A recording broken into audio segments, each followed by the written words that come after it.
समय निकाल करके ईश्वर के ध्यान मनन को करने के लिए एकत्रित हुए।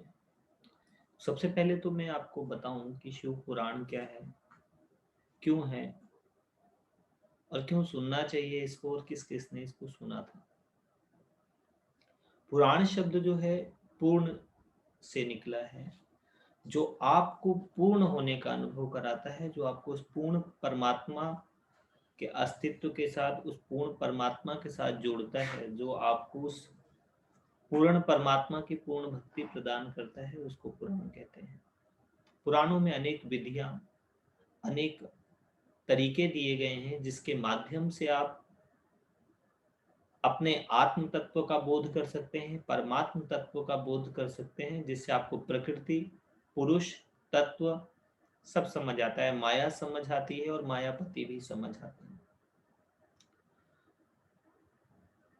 लगभग लगभग सभी पुराणों के अंदर हमारे 18 पुराण हैं, जिसमें सौनक ऋषि जो हैं, सौनक आदि ऋषि ऋषि बोलते हैं, वो सूत जी से प्रश्न करते हैं कि सूत जी ने ये कथाएं तब सुनी थी जब व्यास जी सुनाए थे या व्यास जी के माध्यम से सुनी थी।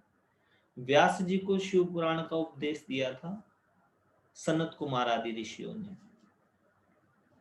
तो सूत जी ने पूछा कि भगवान कोई ऐसा साधन बताइए जो ज्ञान वैराग्य युक्त भक्ति पूर्ण विवेक प्रदान करे। क्या? ज्ञान, भक्ति, वैराग्य पूर्ण विवेक प्रदान करे।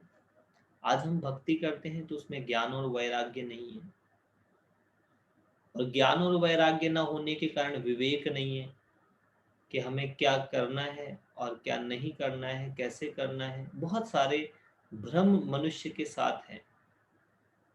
दूसरा प्रश्न था कि इस कली काल के अंदर परम पवित्र करने वाली मंगलकारी क्या औषधि है, क्या ऐसा है जो हमारे चित्त को पवित्र कर दे, जो हमारे मन को निर्मल कर दे, जो हमें शुद्ध भी कर दे और सिद्ध भी कर दे। ऐसी कौन सी चीज है? ऐसा प्रश्न किया गया। इस प्रश्न के उपलक्ष्य में उन्होंने कहा कि हे ऋषियों, शिव पुराण जो है वो इसके लिए सर्वोच्च साधन है। इस पुराण के अध्ययन से, मनन से, पठन से और श्रवण से शिव तत्व की प्राप्ति होती है, शिव तत्व का बोध होता है, और जब जीव उस शिवत्व को धारण कर लेता है तब वो शिव स्वरूप होकर के शिवलोक को प्राप्त करता है। इतना सब कुछ इस पुराण के अंदर है। पुराण की 7 संहिताएं हैं।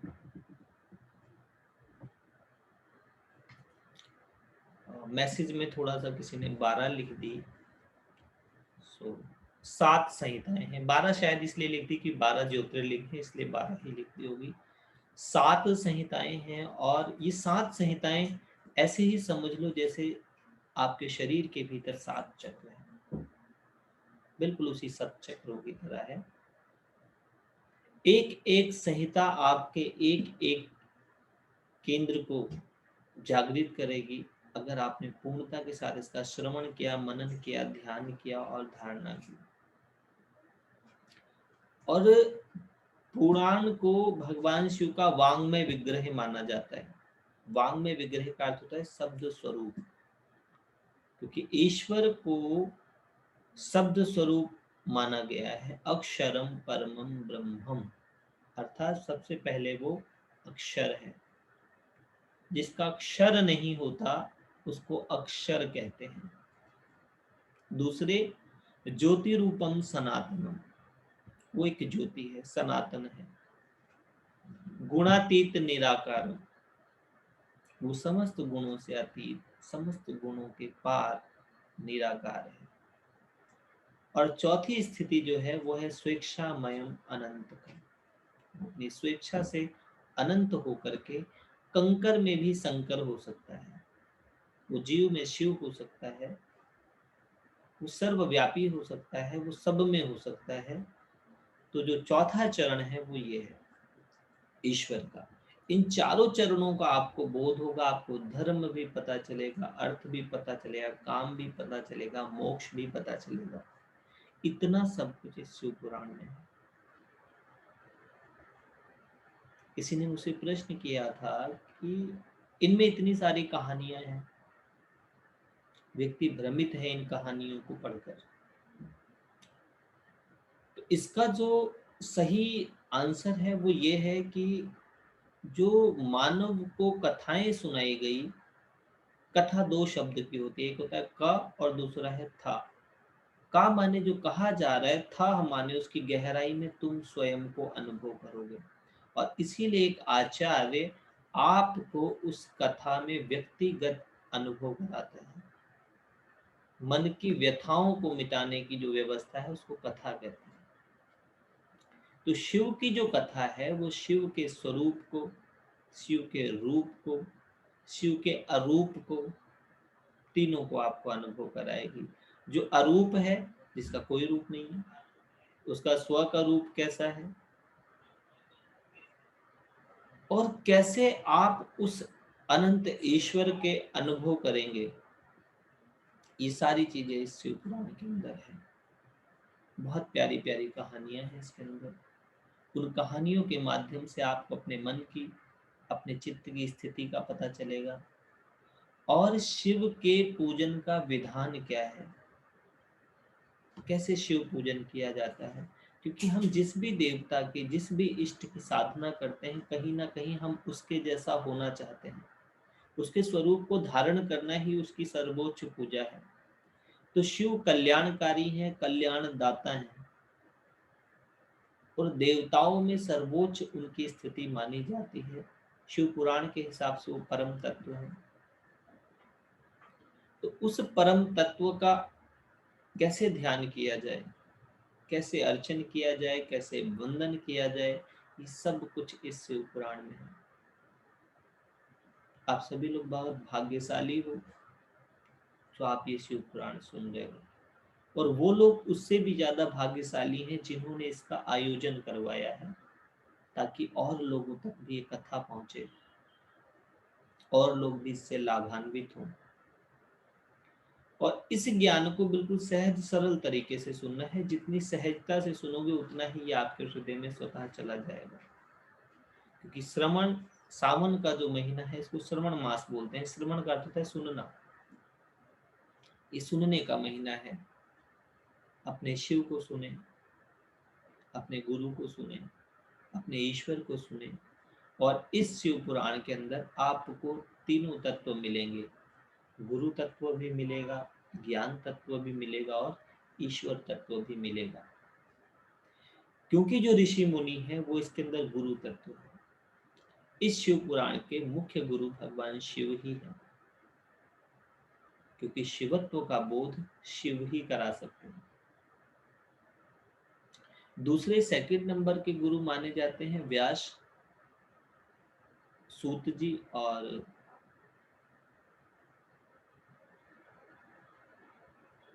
सनत कुमार आदि ऋषि। हालांकि इसके अंदर माँ भगवती के भी उपदेश हैं, और कार्तिकेय के भी हैं, और बहुत सारे ऋषियों के, देवताओं के उपदेश हैं, और आपका शुक्राचार्य के भी उपदेश हैं, उनकी भक्ति की विवेचना है, महामृत्युंजय जाप क्या है, क्यों है, ओमकार क्यों है, प्रणव क्यों है, सब है। लेकिन सर्वोच्च गुरु इसके शिव हैं। दूसरे स्तर के आचार्य इसके सनत कुमार हैं, और तीसरे स्तर पर व्यास जी और सूत जी आते हैं। ये है इसका गुरु तत्व। ज्ञान जो है इसका ये प्रणव है।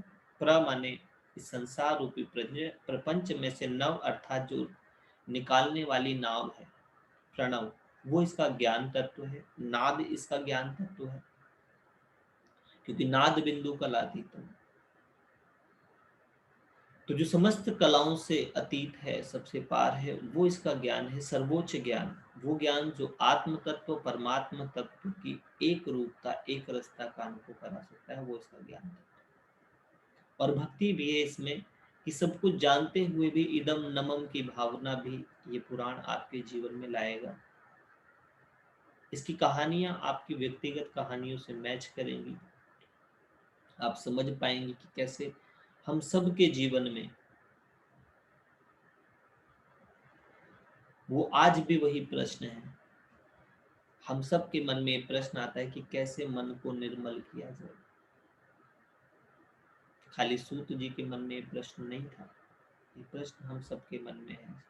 शौनक आदि ऋषियों ने ही नहीं पूछा ये प्रश्न हमें भी पूछना चाहिए अपने आप से, अपने इष्ट से, अपने गुरु से, कि मन निर्मल कैसे किया जाए। हमें भी जानना है ये कि कैसे हम शिव हो जाएं, कैसे एक प्रतिमा हमें उस अप्रतिम ईश्वर के दर्शन करा सकती है। हमें भी ये प्रश्न करना चाहिए कि जिसकी जटा से खुद गंगा की धार बहती है, कैसे हमारे जल अभिषेक से वो प्रसन्न हो जाता है। ऐसे बहुत सारे प्रश्न उठने चाहिए मन में, और उन्हीं प्रश्नों के उत्तर में जो गाथा बनी उसको पुराण कहते हैं। माँ भगवती के प्रश्नों का उत्तर भगवान शिव देते हैं, सूत जी शौनक आदि ऋषियों के प्रश्न का उत्तर देते हैं, ब्रह्मा विष्णु महेश के प्रश्नों का उत्तर वो परम तत्व महाशिव या सदाशिव देता है। तो हर एक प्रश्न का उत्तर देने की व्यवस्था जो है वो ईश्वर ने की है, और उसी व्यवस्था का एक बहुत सुंदर साकार रूप है शिव पुराण। और इस पुराण के अंदर क्या है? इस पुराण के अंदर उस निराकार को आकार रूप में साकार कैसे अनुभव करते हैं, ये भी इस पुराण के अंदर मिलेगा। इस पुराण के पुण्य बताए हैं कि क्या है। मैं आपको सच बता दूं, इस पुराण को सुनने से पहले भी आपके जीवन में आपने कोई बहुत सत्कर्म किया है जो आपको पुराण सुनने को मिल रहा है। ये मैं अपने व्यक्तिगत अनुभव से बता सकता हूँ। मनुष्य कई घंटों पिक्चर देख सकता है, मनोरंजन के लिए हजारों चीजें कर सकता है, लेकिन ईश्वरीय साधन और साधना तभी होती है जब आपके गुरु की या आपके ईश्वर की कृपा होती है। क्योंकि सत्संग जो है वो कृपा का विषय है, प्रयास का विषय नहीं है। मन ऐसा मानता है बेशक कि मेरे प्रयासों के कारण, मेरे एफर्ट के कारण, मेरी मेहनत के कारण मुझे ये सब प्राप्त हुआ है, लेकिन सत्य ये है कि आपको ये जो कुछ भी प्राप्त हो रहा है ये कृपा का विषय है। मेरे गुरु जी कहा करते थे, कृपा जो है वो कर और पा है, और ई जो है वो ईश्वरीय इंसाफ है। तो क्या किया आपने ऐसा? जरूर कभी ना कभी हृदय से एक करुण पुकार की होगी ईश्वर के लिए कि ये मेरे ईश्वर मैं समझ नहीं पा रहा हूं। कहीं ना कहीं चित्त भ्रमित हुआ होगा, अर्जुन की भांति कहीं ना कहीं विषाद तो हुआ होगा कि क्या करूं और क्या ना करूं, नहीं समझ आ रहा होगा। तो जब आप नहीं समझ पाते हो तब आपको समझाने के लिए वो आता है जो सारे ब्रह्मांड की समझ रखता है। तो उस पुकार, उस प्रार्थना का फल ये है कि आप शिव पुराण सुन रहे हैं। और सबसे अद्भुत बात यह है कि श्रावण मास माँ से ही सुनने का है। इस सुनने के मास में आप उस शिव की अनंत गाथा, उसकी कहानी, उसकी कथा सुनेंगे। आप इन कथाओं के साथ बहुत कुछ प्रश्न भी आएंगे मन में, उन प्रश्नों के भी आप उत्तर पाएंगे। बहुत सारे आपके शिव को लेकर के डाउट होंगे। आपको पता चलेगा शिव पुराण के माध्यम से कि शिव को कोई नशा नहीं चढ़ता और शिव कोई नशा नहीं करते हैं। आपको पता चलेगा इस पुराण के हिसाब से कि मनमत क्या है और गुरुमत क्या है। मन मत से हम क्या कुछ कर रहे हैं और गुरु मत से क्या कुछ करना चाहिए। इस पुराण के माध्यम से आपको जप की चारों अवस्थाएं पता चलेंगी। जपांशु, उपांशु, सुधांशु और दिव्यांशु, ये चारों स्थितियां आपको जप की पता चलेंगी। इस पुराण के माध्यम से आपको चित्त की चारों दिशाएं, चारों दशाएं, जागृति, सुसुप्ति, स्वप्न और तुरीय पद का भी बोध होगा। इस पुराण से आपको वो होगा जो आपके साथ होना चाहिए। अब इतने बड़े बड़े वादे, इतना सब कुछ, ये मैं अपनी तरफ से नहीं कर रहा हूं, ये शिव पुराण ऐसा कहता है। लेकिन कब ऐसा होगा, कंडीशन क्या है, जब आप सुनेंगे। सुनना इस संसार की सर्वोच्च विद्याओं में से एक है। इसीलिए वेदों को भी श्रुति कहा गया। सुना ऋषियों ने, कैसे सुना था, ध्यान से। तो आप जो इस शिव पुराण को सुनेंगे, वो ध्यान से सुनेंगे, प्रेम से सुनेंगे, समर्पण के साथ सुनेंगे, और ईश्वर को अपने हृदय में विराजमान करके सुनेंगे।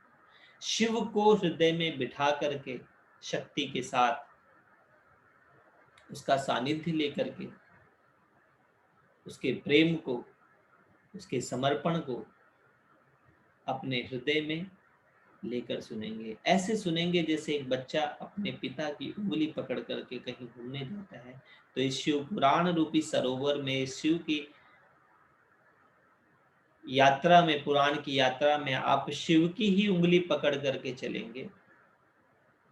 और मेरा वादा है आपसे कि आपको जीवन में आनंद की प्राप्ति होगी, शांति की प्राप्ति होगी, ज्ञान की प्राप्ति होगी। और अगर कुछ ना भी प्राप्त हो तो उसकी प्राप्ति होगी जिसको शब्दों में बताया नहीं जा सकता। जो कुछ होता है जिसको नथिंगनेस बोलते हैं, नथिंग इज परमानेंट, जो सदा है, उस सदा शिव, उस शून्य की प्राप्ति होगी। इतना कुछ इस शिव पुराण से आपको मिलने वाला है। तो आई होप आप सब इसके लिए आनंदित होंगे। सभी लोग एक चेहरे पे बहुत सुंदर वाली मुस्कुराहट लाएं, क्योंकि शिव को प्रसन्न करने के लिए सुमन की बहुत जरूरत है। आपका मन सुमन हो जाए और आपका चेहरा बिल्कुल पुष्प की तरह खिल जाए। बहुत सुंदर मुस्कुराहट के साथ दोनों हाथ जोड़ लें और 3 बार दोहराएं कि हे भगवान शिव, आप मेरे गुरु हैं, मैं आपका शिष्य हूँ। आप मेरे गुरु हैं, मैं आपका शिष्य हूँ। आप मेरे गुरु हैं, मैं आपका शिष्य हूँ। मुझ शिष्य पर दया करें, मेरे मन मंदिर में विराजमान होकर उसे शिव में, ज्योतिर्मय, ज्ञान में और प्रकाश में कर दे। माँ भगवती मेरे हृदय में विराजमान होकर उसे शक्ति में, श्री में और समृद्धि में कर दे, तथा समस्त देव, समस्त ऋषिगण मेरे हृदय में विराजमान होकर उसे भक्ति में कर दे। मैं शिव को और शक्ति को और समस्त ऋषियों को साक्षी बनाकर शिव पुराण का श्रवण करने जा रहा हूँ। ये श्रवण, ये मनन मेरा शुद्ध हो, सिद्ध हो। इस भाव के साथ हम सुनेंगे। एक प्रश्न यहाँ पर कई लोगों के मन में होता है कि हमारे तो गुरु अलग अलग हैं। तो आज मैं आप लोगों को इस भेद से भी मुक्त कर दूं। इस सृष्टि में एक ही गुरु है। उस गुरु की अभिव्यक्ति अलग अलग हो सकती है, लेकिन जो उसका तत्व है, जो सार है, वो एक ही है। माइक बहुत सारे हैं, लेकिन जो उसके अंदर से आवाज आ रही है वो एक ही है। इसलिए आप लोग जिस भी गुरु के रूप में ध्यान करते हैं, आप उसी गुरु तत्व का ध्यान करते हैं। वो सबका एक है, उसमें कोई भेद नहीं है, वो अभेद है। हम उस ज्योतिर्मय भगवान शिव को गुरु रूप में हृदय में पहले ध्यान करेंगे। ओम ब्रह्मानंदम परम सुखदम केवलं ज्ञानमूर्तिं द्वन्द्वातीतं गगनसदृशं तत्त्वमस्यादिलक्ष्यम् एकं नित्यं विमलमचलं सर्वधी साक्षिभूतं भावातीतं त्रिगुणरहितं सद्गुरुं तं नमामि। अखंडानंदबोधाय शिष्य संतापहारिणे सच्चिदानंद रूपायै तस्मै श्री गुरुवे नमः। तस्मै श्री गुरुवे नमः। मातृवत् लालयित्री च पितृवत् मार्गदर्शिकाः नमस्त गुरु सत्तायै श्रद्धा प्रज्ञायुता च या। ओम गुरुर्ब्रह्मा गुरुर्विष्णु गुरुरेव महेश्वरः गुरुर्साक्षात् परब्रह्म तस्मै श्री गुरुवे नमः। तस्मै श्री गुरुवे नमः। वंदे देव उमापतिं सुरगुरुं वंदे जगत्कारणं वंदे पन्नगभूषणं मृगधरं वंदे परशूनां पतिं वंदे सूर्यशशाङ्कवाहिनीनयनं वंदे मुकुन्दप्रियं वंदे भक्तजनाश्रयं च वरदं वंदे तं शिवशङ्करं वंदे तं शिवशङ्करम्। पहला श्लोक ही आपके सारे भेदों को मिटा सकता है। ब्रह्मानंदम परम सुखदम, वो जो ब्रह्म का आनंद है, वो जो ईश्वरीय आनंद है, वो परम सुखदम है, परम सुख है, दायक है। केवलम ज्ञान मूर्तिम, उसका एक ही स्वरूप है, वो ज्ञान स्वरूप है। केवलम ज्ञान मूर्तिम द्वंद्वातीतम, समस्त द्वंद्वों से अतीत, पार, सही गलत, अच्छा बुरा, इन सब के पार, पाप पुण्य, जब जन्म मृत्यु, इन सब के पार जो है द्वंद्वातीतम, त्रिगुण रहितम, जो तीनों गुणों से रहित है, सत्व रज और तम तीनों गुणों से रहित है, त्रिगुण रहितम सदगुरु तम नमामि, उस सदगुरु को मैं नमस्कार करता हूँ। तो वो सदगुरु परमात्मा के अलावा कौन होता है? अखंड आनंद बोधाए, वो उस आनंद का बोध कराने वाला जो कभी खंडित ही नहीं होता। अखंड आनंद बोधाए शिष्य संताप हारने, अपने शिष्यों के समस्त कष्टों का हरण करने वाला। शिष्य संताप हारने, सच्चिदानंद रूपाए, सत चित और आनंद जिसका रूप है, तस्मै श्री गुरुवे नमः, उस गुरु को हम नमस्कार करते हैं। तो वो कोई व्यक्ति तो नहीं हो सकता, वो परम तत्व है जो किसी व्यक्ति के माध्यम से आपको समझाता है। तो कभी भी इस भेद में न पड़े कि ये मेरा गुरु और ये तेरा गुरु है। गुरु तो सिर्फ एक ही है। उस गुरु के चार स्वरूप हैं। गुरु ब्रह्मा, वो ब्रह्मा की तरह आपके हृदय में ज्ञान भक्ति वैराग्य की स्थापना करता है। गुरु विष्णु, विष्णु की तरह वो आपके चित्त में व्यापक होकर के उस अनंत की पालना करता है। गुरुर्देवो महेश्वरा, महेश्वर की तरह वो आपके समस्त कष्टों का, समस्त संशयों का विनाश कर देता है। और गुरु साक्षात पर ब्रह्म, वो पर ब्रह्म है, ईश्वर, वो निराकार ज्योतिर स्वरूप अनंत ईश्वर ही किसी के माध्यम से आपको ज्ञान देता है। गुरु साक्षात पर ब्रह्म तस्मै श्री गुरुवे नमः, उस गुरु को मैं नमस्कार करता हूँ जो साक्षात पर ब्रह्म है। लोग शिक्षक को ही गुरु मान लेते हैं। इस गुरु पूर्णिमा कुछ लोग मुझे कह रहे थे, मैसेज डाला कि सभी हमारे गुरु हैं। सभी गुरु नहीं हो सकते। शिक्षक के लिए संस्कृत में अध्यापक कहते हैं, जो आपको सूचनाएं देता है। आप गुरु नहीं कह सकते उसको। शिक्षक से ऊपर कौन होता है? उपाध्याय, जो उन सूचनाओं को नॉलेज तक जानता है। उसके ऊपर कौन है? उसके ऊपर आचार्य है जो स्किल सिखा सकता है आपको। उसके ऊपर कौन है? पंडित, जिसने उस पर और मास्टरी कर ली हो। लेकिन उसके ऊपर कौन है? गुरु।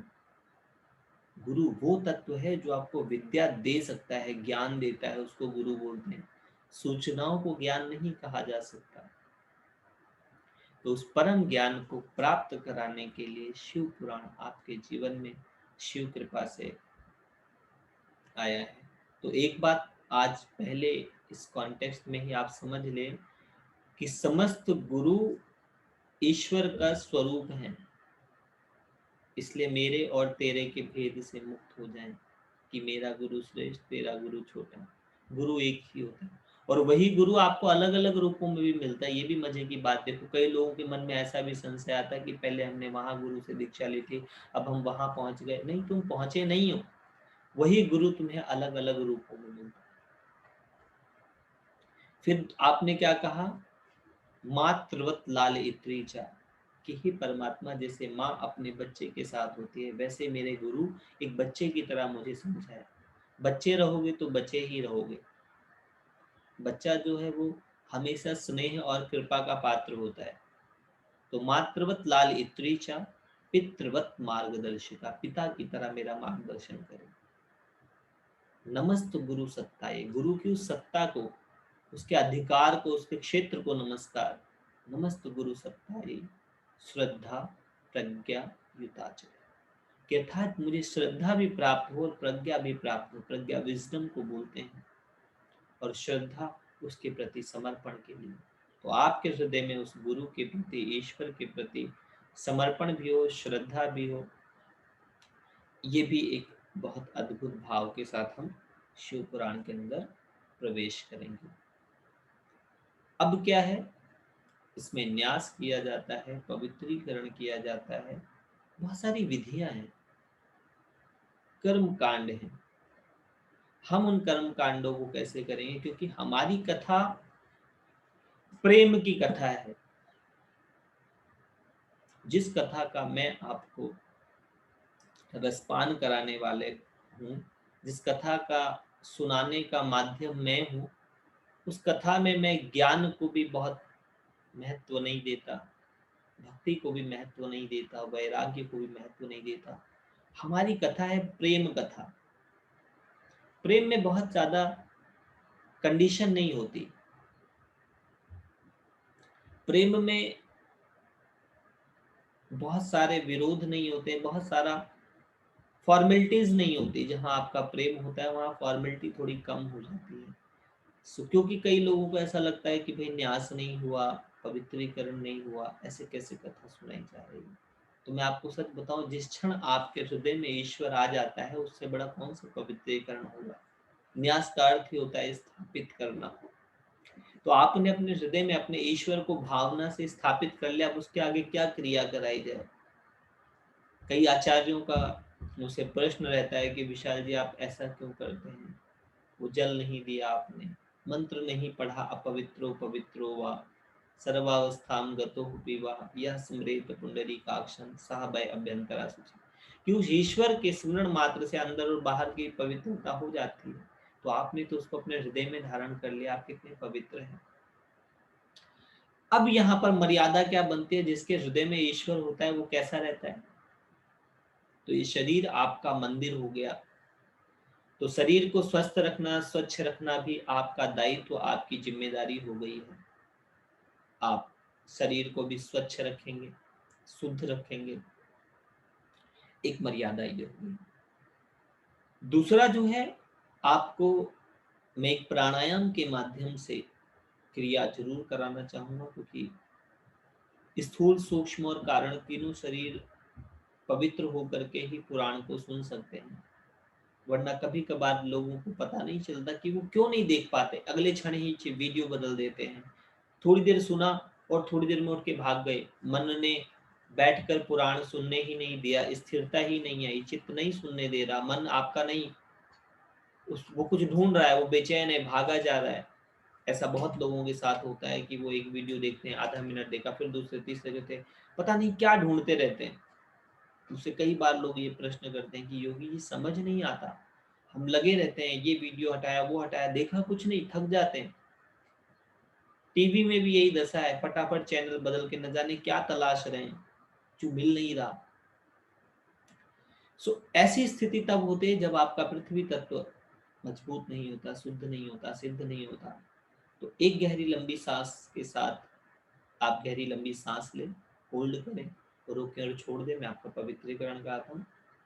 ओम ऐं आत्मतत्वं शोधयामि नमः स्वाहा। सांस भरे, रोके और छोड़ दें।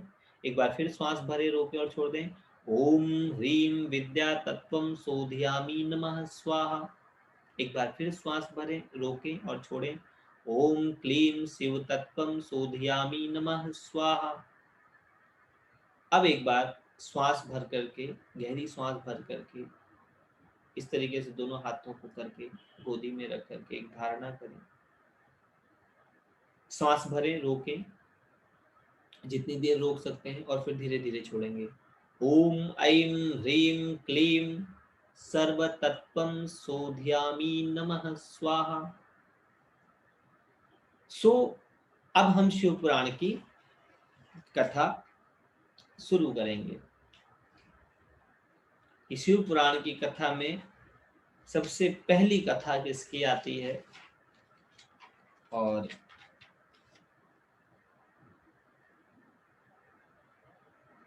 उस पहली कथा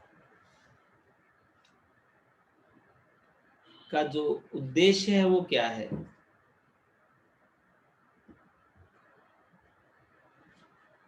पहली कथा आती है इसमें देवराज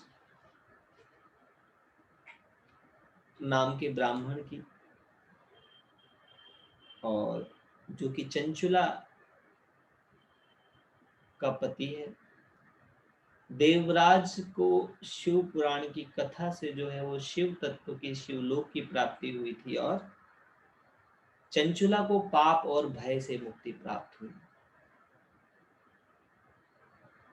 ऐसी कथा है। बट मैं चाहता हूं इस कथा को सुनने से पहले हम लोग कुछ देर ओम नमः शिवाय मंत्र का जाप कर ले, ताकि हमारे भीतर का भी जो देवराज है, देवराज हमारे चित्त का प्रतीक है, और चंचुला जो है वो हमारे मन की, चित्त की, हमारे मन की स्थिति है कि जो भयभीत भी है, और जिसने उस चित्त की का अनुसरण कर लिया है। जैसे चित्त के अंदर एक विकार उठता है और मन उसका अनुसरण करके शरीर से वो क्रिया करवा देता है। सो सर्वप्रथम हम लोग एक माला ओम नमः शिवाय मंत्र की करेंगे। आप लोग भी मेरे साथ मंत्र जरूर करें। आंखें बंद कर लें, और जिस लय में मैं कर रहा हूँ उसी लय में करेंगे। लय मध्यम होगी, न तेज होगी न धीमे होगी। इतना स्वर होगा कि आपको अपने मंत्र का उच्चारण सुनाई दे। आंखें बंद करें, बंद आंखों से ध्यान यहाँ पर घुट्टी पर लगाएं और मंत्र पाठ शुरू करें। ओम नमः शिवाय। ओम नमः शिवाय। ओम नमः शिवाय। ओम नमः शिवाय। ओम नमः शिवाय। ओम नमः शिवाय। ओम नमः शिवाय। ओम नमः शिवाय। ओम नमः शिवाय। ओम नमः शिवाय। ओम नमः शिवाय। ओम नमः शिवाय।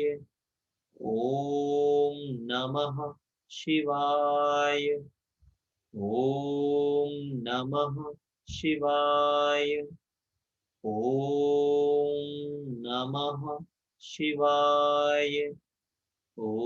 ओम नमः शिवाय।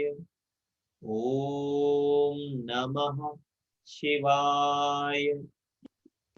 ओम नमः शिवाय। ओम नमः शिवाय। ओम नमः शिवाय। ओम शिवाय। ओम नमः शिवाय। ओम नमः शिवाय। ओम नमः शिवाय। ओम नमः शिवाय। ओम नमः शिवाय। ओम नमः शिवाय। ओम नमः शिवाय। ओम नमः शिवाय। ओम नमः शिवाय। ओम नमः शिवाय। ओम नमः शिवाय। ओम नमः शिवाय। ओम नमः शिवाय। ओम नमः शिवाय। ओम नमः शिवाय। ओम नमः शिवाय। ओम नमः शिवाय। ओम नमः शिवाय। ओम नमः शिवाय। ओम नमः शिवाय। ओम नमः शिवाय। ओम नमः शिवाय। ओम नमः शिवाय। ओम नमः शिवाय। ओम नमः शिवाय। ओम नमः शिवाय। ओम नमः शिवाय। एक क्षण रुकें। शरीर के भीतर इस शब्द का, इस ध्वनि का, इस मंत्र का जो उच्चारण हुआ, जो आपने शिव को नमस्कार किया, उस मंत्र जाप को भी शिव को ही अर्पित कर देना। तेरा तुझको अर्पण का भाव करके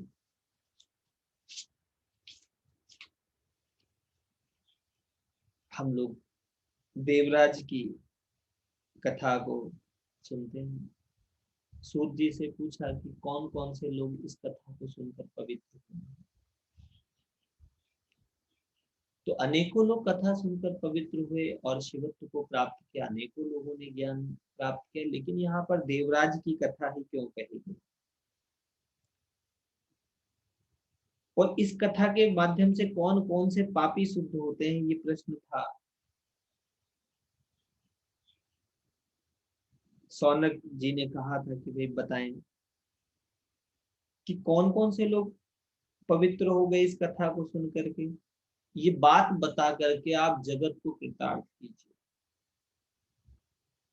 अब ये बात सौनक आदि ऋषियों को बताई जा रही, तो जगत कैसे कृतार्थ हो जाएगा? प्रश्न नहीं है कि भाई सौनक आदि ऋषियों ने, सौनक जी ने सूर्य जी से कहा कि भगवान इस कथा के माध्यम से कौन कौन पवित्र हुआ, इस बात को बता करके जगत को कृतार्थ कीजिए। तो आपका जगत आपसे निर्मित होता है। जिस क्षण आपके चित्त की शुद्धता और सिद्धता हो जाती है, उसी क्षण आपका पूरा जगत पवित्र हो जाता है। यथा पिंडे तथा ब्रह्मांडे, इस पिंड के अंदर पूरा ब्रह्मांड है। तो जिस क्षण आप पवित्र होते हैं, आपके माध्यम से आपका संसार पवित्र हो जाता है। और एक ही संसार में अनेकों संसार हैं। हम सब का संसार अलग अलग है। हमें लगता है हम एक ही संसार में, नहीं, हम सबका एक अपना अलग संसार है। अध्यात्म में यहाँ तक कहा गया कि आपके जितने सेल हैं, हर सेल का अपना इंडिविजुअल अलग माइंड है। यानी कि आपके शरीर के भीतर इतनी सारी कोशिकाएं हैं, इतने सारे परमाणु हैं, और प्रत्येक की अपनी अलग स्थिति है, अलग पालना है और अलग विनाश। तो सूत जी ने कहा कि ऋषिवर आपने प्रश्न पूछ करके मुझे बहुत धन्य किया। अब यहाँ देखिए कि प्रश्न पूछ करके गुरु कहता है कि आपने बहुत धन्य किया, मुझे बहुत बहुत अच्छा किया कि आपने प्रश्न पूछ लिया। जब आप प्रश्न पूछते हैं, तब आपका जो प्रश्न चित्त मन है वो प्रसन्न चित्त होने की स्थिति में आ जाता है। तो उन्होंने कहा कथा किसके लिए थी? पहले कि जो पापी है, दुराचारी है, खल है तथा काम क्रोध आदि में निरंतर डूबे रहने वाले हैं, वो भी इस पुराण के श्रवण पठन से अवश्य ही शुद्ध हो जाते हैं। इस विषय में जानकार मुनि का प्राचीन इतिहास उदाहरण दिया करते हैं जिसका श्रवण मास में पापों का पूर्णतः नाश हो। क्या कहा कि भाई जानकार लोग इसका, जानकार जो मुनि है, कौन है मुनि, मुनि अर्थात जिसने मनन किया है इस कथा का, वो दूसरे को उपदेश देते हैं। तो आज समाज की एक दशा ये भी है कि जिन्होंने मनन नहीं किया वो भी उपदेश देने लगते हैं, और इस कारण ही कथा का वो तत्व आप तक नहीं पहुंच पाता। और या फिर दूसरा कि आप व्यक्तिगत प्रश्न पूछ नहीं पाते हैं, आपके प्रश्न पहुंच नहीं पाते हैं, कि भाई अगर आपके मन में कथा सुनते समय कोई प्रश्न आया है तो आप पूछ नहीं पाएंगे। तो आपके मन में जितने भी प्रश्न आएंगे आप सभी लोग मैसेज बॉक्स में डाल देंगे, क्योंकि प्रश्नों का उत्तर जो है वो कथा को उतारता है। फॉर्मेट तो आज गूगल पे सारा लिखा पड़ा हुआ है, लेकिन जब आपके प्रश्न हैं, आपका प्रश्न आपके जीवन की शिव कथा को पूर्ण कराएगा। क्योंकि कोई तो ऐसी व्यथा है जो मन में प्रश्न बन करके उमड़ी है, कोई तो ऐसा संशय है जिसको दूर करने के लिए आप कथा सुनने आए हैं। और अपने आप से एक प्रश्न आप भी करना कि मैं कथा क्यों सुन रहा हूँ, मुझे क्या चाहिए। क्योंकि इस कथा में हर कोई अपने लिए व्यक्तिगत कथा सुन रहा है, उसके व्यक्तिगत उद्देश्य है, उसके व्यक्तिगत गोल है, उसके व्यक्तिगत प्रश्न है, और उसकी व्यक्तिगत इच्छा है जिसकी प्राप्ति के लिए वो शिव पुराण सुन रहा है। तो यहाँ पर बताया कि किरातों की नगर में एक ब्राह्मण रहता था, जो ज्ञान में अत्यंत दुर्बल, दरिद्र, रस बेचने वाला तथा वैदिक धर्म से विमुख था। उसकी कथा है। अब जो व्यक्ति धर्म से ही विमुख है, जिसको वेद अर्थात जानना, जिसने जाना ही नहीं ईश्वर को, जिसकी धारणाएं ही नहीं है, वो भ्रष्ट ही होगा। भ्रष्ट हो गया था और वेश्यावृत्ति में भी निवृत्त रहता था। क्योंकि जब आप अपने हृदय के ईश्वर से नहीं मिल पाते, तब आप बाहर न जाने क्या क्या ढूंढने लगते हैं। अपने मन को तृप्त करने के लिए आप विषय, भोग, अपनी सारी मर्यादाओं से परे जाते हैं, और उन मर्यादाओं से परे जाने के कारण आपका निरंतर पतन होता है, आपका चित्त अशांत रहता है, आप भीतर से दरिद्र होने लगते हैं। दरिद्र का अर्थ है व्यक्ति अपने भीतर से खाली हो जाता है पहले, और जो व्यक्ति भीतर से खाली है वो बाहर से भी खाली होने लगता है। वह अपने ऊपर विश्वास करने वाले लोगों को ठगा करता था। वह स्नान संध्या आदि कर्मों से भ्रष्ट था और वेश्यावृत्ति में तत्पर था। उसका नाम देवराज था। वह अपने ऊपर विश्वास करने वाले लोगों को ठगा करता था। उसने ब्राह्मणों, क्षत्रिय, वैश्यों, शूद्रों तथा दूसरों को भी अनेक बहानों से मारकर उनका धन हड़प कर लिया था, परंतु उस पापी का थोड़ा सा भी धन कभी धर्म काम में नहीं लगा।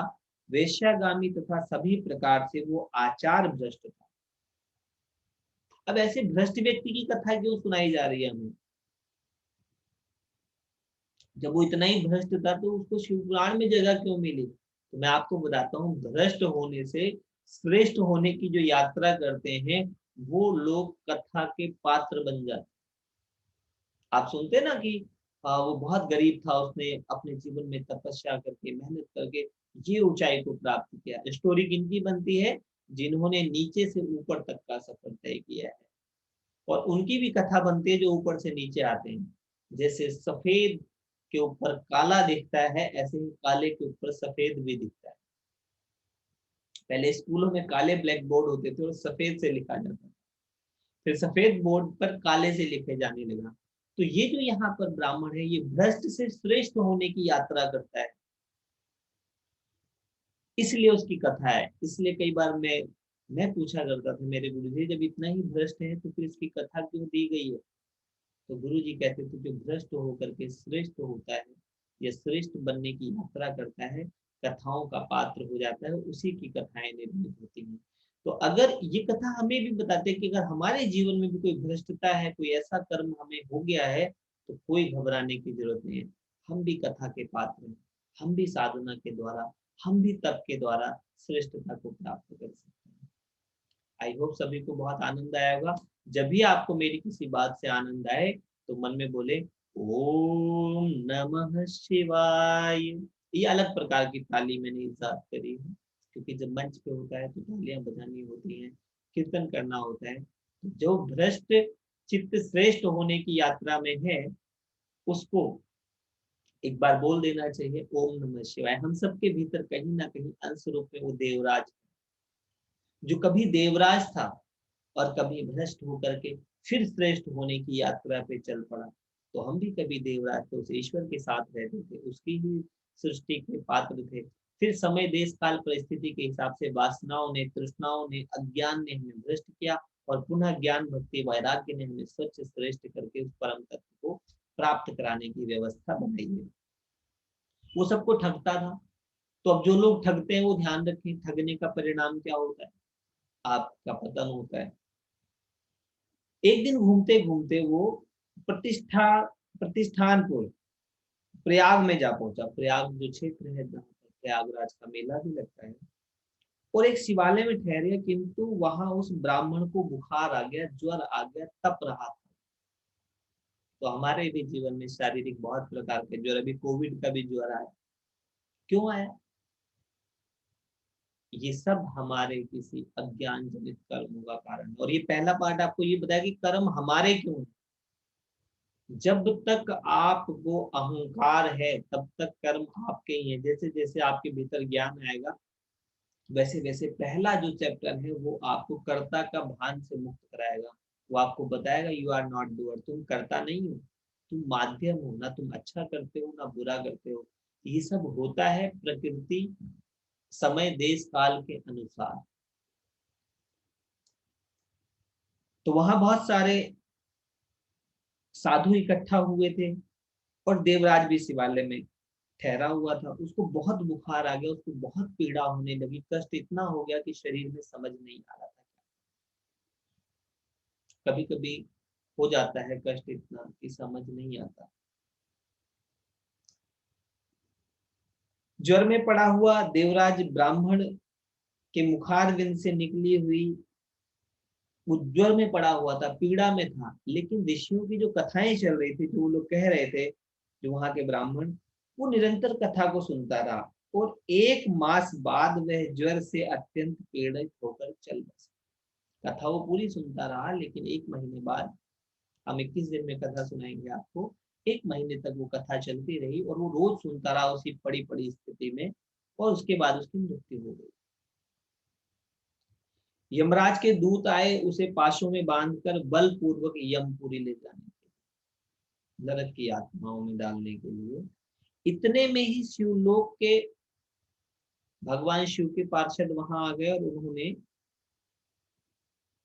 उसको उनसे मुक्त करा लिया। वो सारे पार्षद शिव की तरह थे, कर्पूर गौरम, गौर कर स्थान का बहुत सुंदर थे। अब ये क्या हुआ कि पीड़ा से मरते ही यम के लोग आ गए, लेकिन कथा के पुण्य के प्रभाव से उसको मुक्त कराने के लिए शिव के पार्षद आ गए। मैं कथा भी सुनाऊंगा और उसका मतलब भी आपको बताऊंगा कि क्या है। और सब उसको, वे सबके सब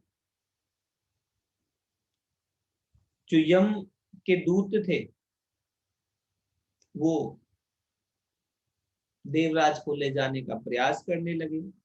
और भगवान शिव के जो गण थे, उनके हाथ में त्रिशूल था, शरीर पे भस्म लगी हुई थी, बहुत सुंदर उनका रूप था। अब जब ये कथा में बताए तो आपके मन में एक चित्र निर्मित होता है।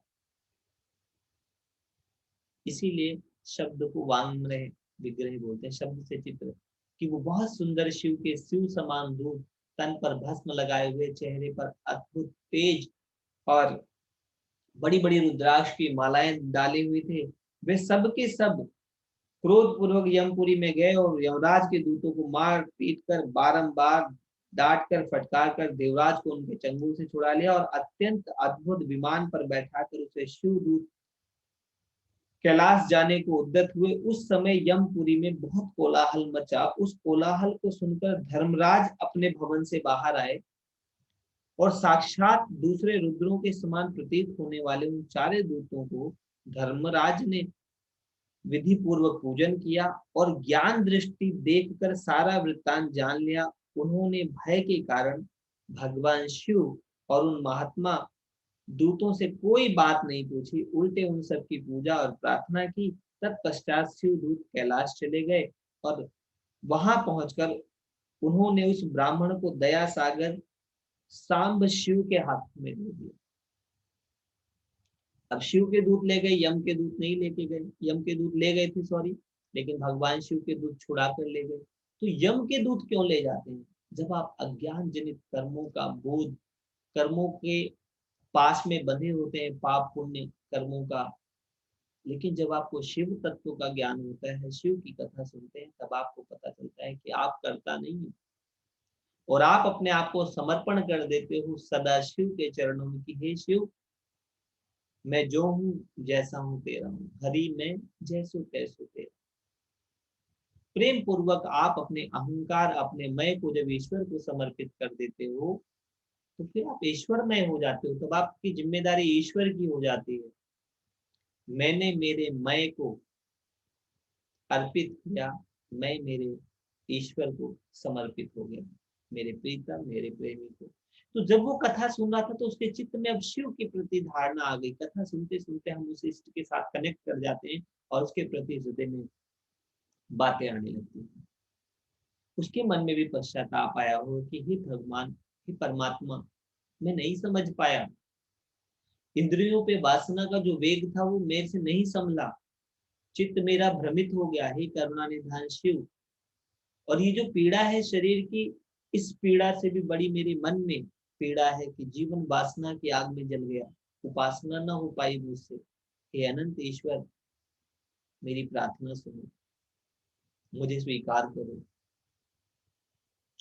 तो ऐसे जब भाव किया होगा उसने, तो शिव के पार्षद, शिव के गण, शिव स्वतः उस व्यक्ति के जीवन में पहुंच जाते हैं।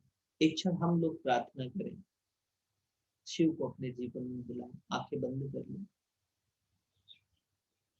और कहें कि हे मेरे गुरु, हे मेरे परमात्मा, हे शिव, हे ईश्वर, हे परमात्मा, मैं तुम्हें नहीं जानता हूँ, मुझे तुम्हारा कोई बोध नहीं है, क्योंकि तुम्हारे को जानना किसी जीव के बस की बात नहीं है। हे मेरे अनंत ईश्वर, बूंद समुद्र को नहीं जान सकती, जीव शिव को नहीं जान सकता, लेकिन हे ईश्वर, मेरी प्रेम, मेरी करुणा, मेरी पुकार को स्वीकार करें और मेरे जीवन का भी समस्त अशिवपना, समस्त वो कर्म जो मेरे जीवन में कष्ट, पीड़ा बन करके, ज्वर बन के, बुखार बन करके, ताप बन करके, देहिक दैविक भौतिक ताप बन करके मेरे जीवन में मुझे पाशों में, बंधनों में बांधे हुए, हे अनंत शिव, हे करुणा कर, आप मेरी प्रार्थना सुने।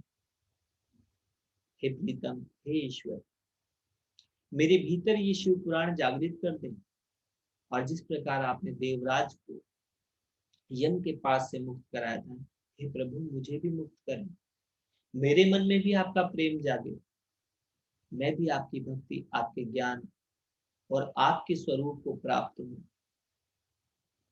ओम नमः शिवाय, ओम नमः शिवाय, ओम नमः शिवाय। तो आज देवराज की ये कथा पे ही हम विराम देंगे और किसी के कुछ प्रश्न हैं तो पूछ सकते हैं। कोई कुछ जानना चाहता है कथा के विषय में, अपना अनुभव कोई बोलना चाहता है, तो हम 5 मिनट इस चीज को भी लेंगे। बताना चाहेगा कोई कुछ, पूछना चाहेगा कोई कुछ?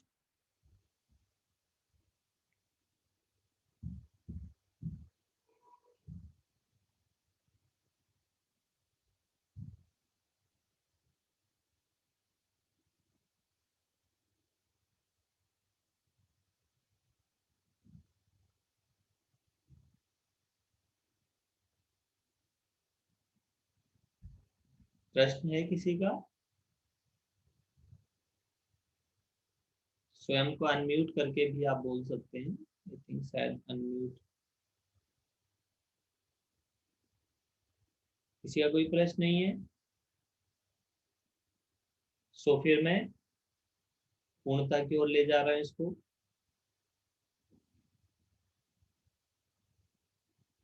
एक प्रश्न पूछा है किसी ने,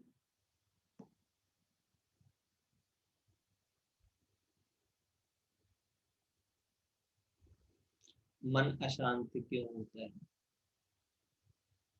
मन अशांत इसलिए होता है कि अभी मन ने शांत होना सीखा नहीं।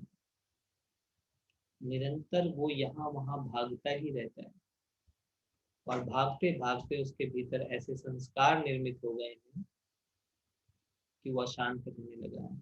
लेकिन जैसे जैसे वो उस प्रशांत ईश्वर का ध्यान करने लगेगा, वैसे वैसे वो शांत हो जाएगा।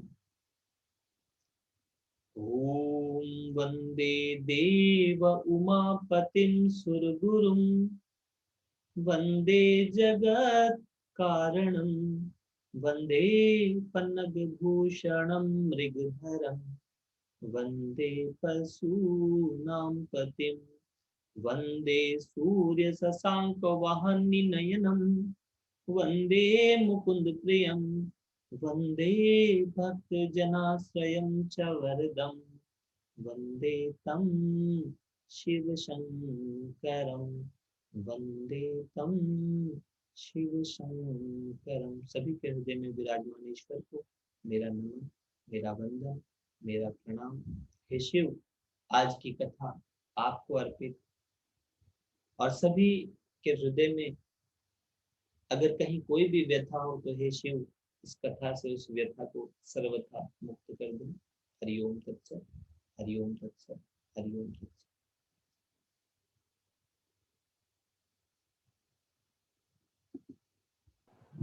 हरिओम तत्सत विशाल जी।